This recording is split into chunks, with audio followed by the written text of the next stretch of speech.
So, ayun na nga mga tangay, hindi ako nakapunta ng shop ngayon, kaya gagawa tayo ng pacham recipe.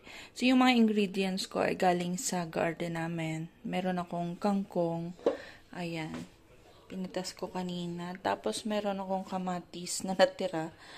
Tapos, meron din akong sitaw. Tapos, nag-iisang okra ko. Tapos, yung aking mga na-harvest na sayote. So, ito yung ating gagawin ngayon. Ang isasahog ko dyan ay yung sardinas. Yan. Close kasi yung shop ngayon. Actually, every Sunday in close. Kaya, kapag Sabado, normally, namimili na kami. Kaya lang dahil bumiyahe kami kagabi pa uwi. So, kaya ayun. Tara, luto na tayo. Painitin ko lang yung ating kaserola. Tapos, lalagyan ko na ng mantika at saka bawang at onion.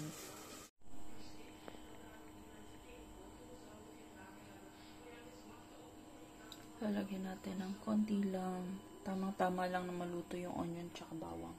Lalagyan natin yung bawang.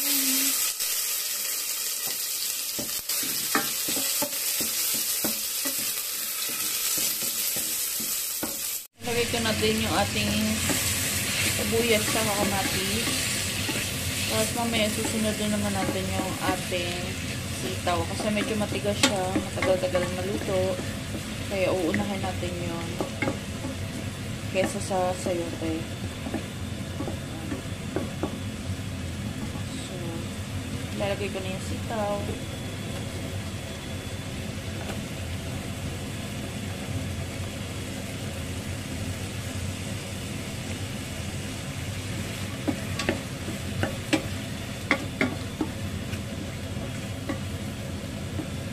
Muna natin ng mga ilang 1 minute.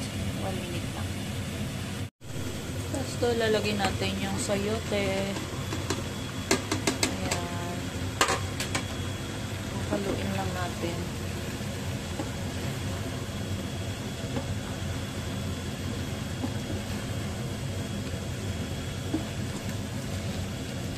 Ganyan ako guys, kapag hindi kami nakapunta ng ng shop, nangunguha na lang ako sa garden ng gulay.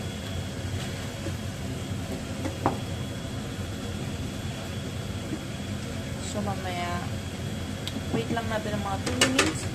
Tapos, lalagay ko yung ating sardinas. Eto na guys, lalagay ko na din yung ating sardinas. Tapos, lalagyan ko na lang ng water. Oops.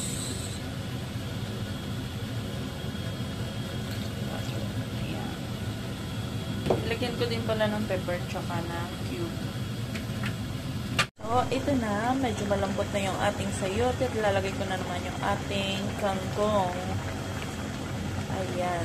Madami akong pinitas na kangkong kasi para dumami yung ating gulay.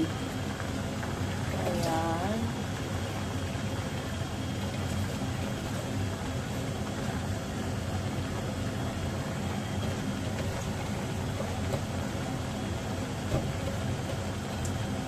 So, punong-puno. Ayan. Ito yung sinasabing farm to table. Ayan. Puro galing sa ating garden.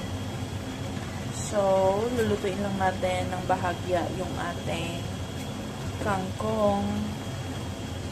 Pagkatapos niyan, ready to eat na. So, tatakpan ko lang muna saglit hanggang sa medyo maluto ng konti yung ating talbos. After 2 minutes, eto na, luto na yung ating gulay. Ang tawag dito ay ginulayang sardinas. Ayan. Pachamba recipe ko. So, dahil wala tayo pang ulam, ayan yung ating ulam for tonight. Let's eat. This is it, pansit. Look, it's almost empty.